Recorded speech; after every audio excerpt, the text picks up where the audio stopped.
Hey guys, and welcome back to our YouTube channel. In this video I will show you how to update X, or formerly Twitter, on your iPhone.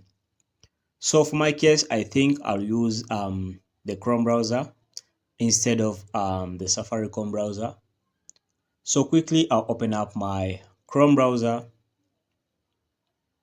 Alright, so I'll open it up once again, and then once I open it up, I'll come to the search bar.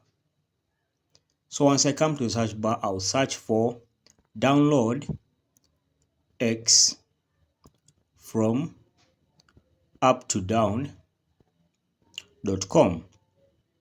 So once you tap on that, you come over here and then tap on this. So for this case, you can't tap on this because this one is for the Android. So you have to come back here to the search bar and then put iOS, then tap on the search. So once you tap on the search over here, you will see the latest version of X is on SoftLink. So you tap on that website, and this latest version is for the iPhone users. Alright, so as you can see, here is the application.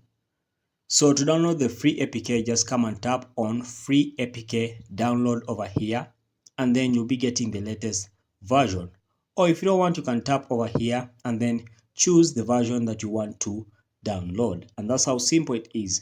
After downloading it, you have to go ahead and then install it, and then the update will automatically reflect on your iPhone. Okay, so that's it guys. Thanks for watching. We shall meet once again.